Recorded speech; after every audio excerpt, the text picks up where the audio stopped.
This is the Britain that we live in today.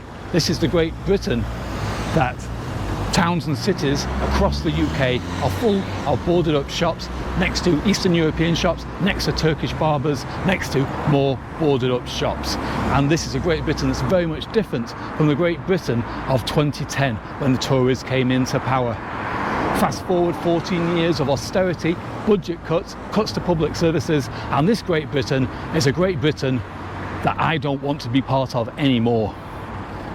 This is a very different Great Britain from the Britain I was proud of back in 2010. I've been born and raised to be a lifelong Conservative voter. Being Conservative meant that if you're prepared to work hard, the Conservatives would reward you for doing so. These last few years we've had scandal upon scandal from the Tory party. We've had Partygate, we've had the worst Brexit deal ever that only screws British people, and just this last week we've had Gamblegate. The Tories shouldn't even be in Parliament, and I'm ashamed that I ever voted for them.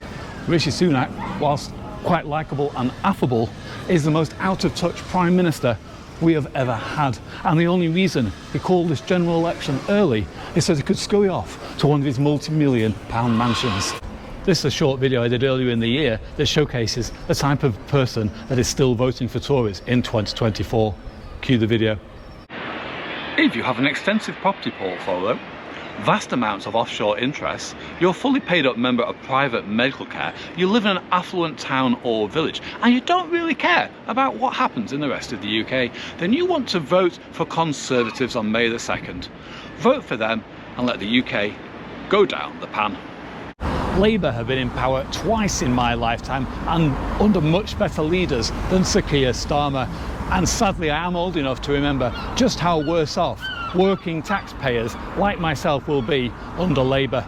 Whilst we will get some improvements to public services and maybe some capitulations to the unions, taxes will go up, and councils all over the country, like Labour councils already, will go bankrupt, and it'll be up to me and you, the working taxpayer, to foot the bill for Labour's fiscal irresponsibility.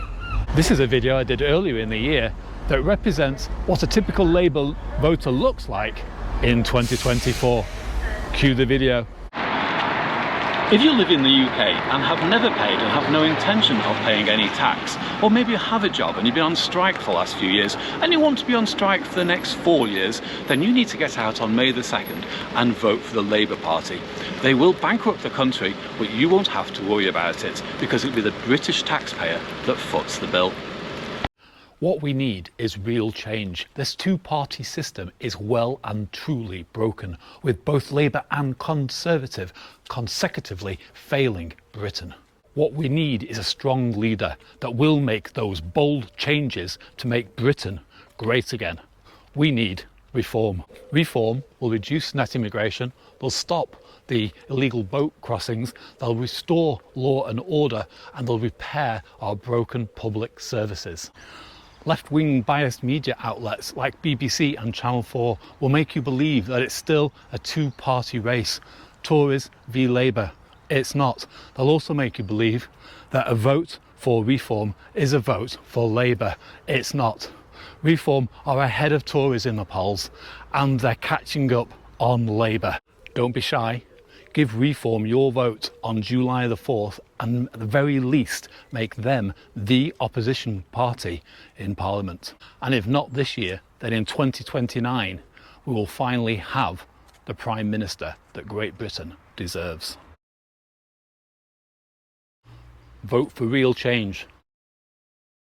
Vote for Reform on July the 4th.